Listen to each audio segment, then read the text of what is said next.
나는 대한민국 예비역병장이다. 안녕하십니까? 1980년대 모공시절 군대 이야기를 나누는 예비역병장입니다. 오늘도 저의 옛날 군대 이야기와 함께 추억여행 떠나시죠. 이등병 시절 55번째 이야기. 병참대 경계 파견. 3.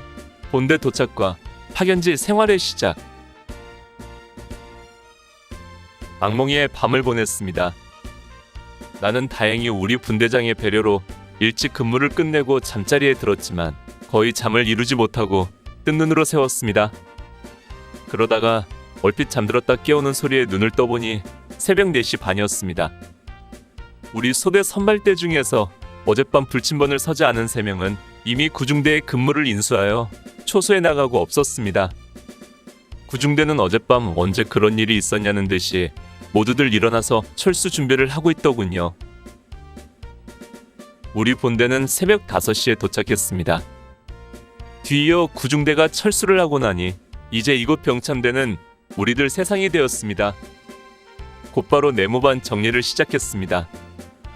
이삿짐이 나가고 새로운 이삿짐이 들어온 것이라 할 일은 많았지만 모두들 열심히 해서 쉽게 끝낼 수 있었습니다. 분대별로 침상을 정하고 각자의 관물대를 배정받아 더블백과 군장을 올리고 간단히 관물을 정돈했습니다. 이곳은 자대처럼 관물 검사나 빡센 일석점호가 없어서 정말 대충 관물 정돈을 해도 되었습니다.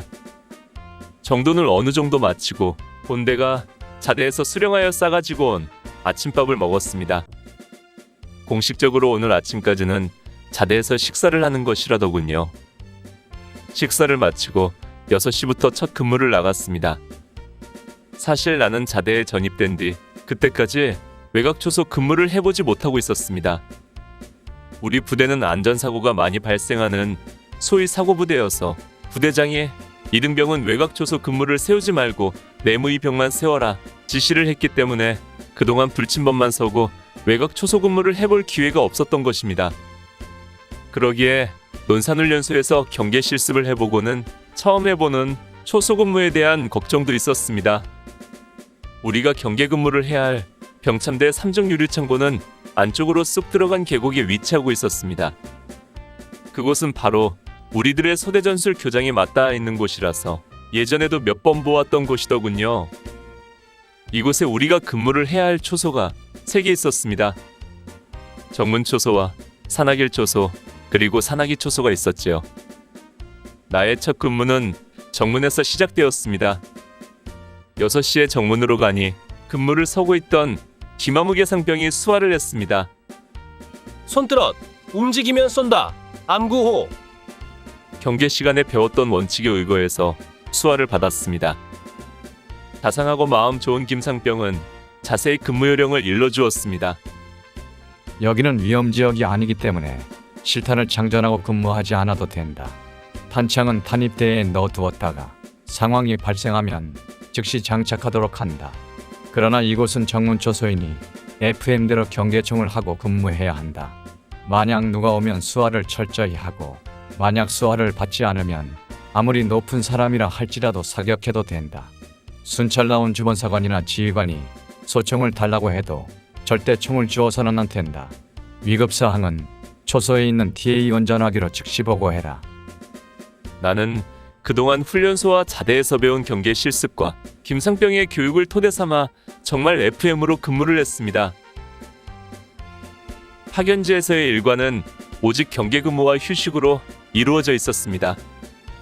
하루 일과의 시간 계획은 오전 6시 기상, 간단한 점호와 숙소 주변 청소, 7시 식사, 8시부터 오전 취침, 12시에 기상하여 점심을 먹은 후 오후에는 근무자를 제외하고 휴식 시간을 갖습니다.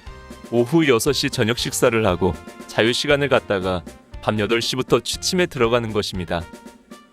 이렇게 보면 한마디로 먹고 자고 놀고 자는 천국의 생활 같아 보입니다. 그러나 그게 실상을 알고 보면 그렇지 못했습니다. 문제는 인원이 적다는 데 있었습니다. 우리가 근무할 초소는 3군데였는데 밤에는 복초를 운용하고 낮에는 단초를 운용하여 한 번에 2시간씩 근무를 했습니다. 즉 밤에는 한 번에 6명의 근무 인원이 필요하고 낮에는 3명이 필요한 것이지요. 또 내무반에도 불침번 근무자가 필요했습니다. 우리 소대는 화기소대라 선임하사를 제외한 충원이 22명이었습니다. 여기에 분대장 3명과 저녁을 20여일 남겨두어 근무에서 완전 열애된 유나무계 병장 그리고 갓전 입원 신병 3명을 제외하면 실제 근무 인원은 15명밖에 되지 않았습니다. 분대장과 신병들이 불침번을 섰고 나머지 15명이 빠듯하게 근무를 운용했습니다. 이 인원으로 야간에 복초를 운용하면 하룻밤에 2번씩 근무를 나가야 했습니다. 이 2번의 근무 4시간을 빼고 나머지 6시간이 취침 시간인데 이것도 쭉 자는 것이 아니라 2시간 자고 2시간 근무하고 다시 2시간을 자야 하는 것이지요. 이것도 숙소에서 초소까지의 거리가 5분에서 10분 정도 걸렸으므로 근무 교대를 위해서는 30분 먼저 일어나 준비하고 나중에 30분 늦게 취침해야 했습니다. 그러니 실제로는 1시간 정도밖에 못 자는 것이었습니다. 그뿐 아니라 고참들이 근무 교대를 늦게 해주게 되면 그 시간은 더욱 줄어들게 되지요. 결국 하룻밤 10시간의 취침 시간 중에서 잠을 자는 시간은 3, 4시간밖에 안 되었고 오전을 모두 잔다고 해도 7, 8시간 육군 정량을 겨우 채우는 수준이었습니다. 그런데 이상한 것은 이런 생활을 하는데도 잠이 모자라지 않았고 얼굴에는 화색들이 돌았습니다. 마음이 편하고 또 별다른 육체적 고단함이 없기 때문이겠지요. 오늘 추억여행에 함께 해주셔서 감사합니다. 다음 이야기를 기대해 주시고 구독과 좋아요 부탁드립니다. 당백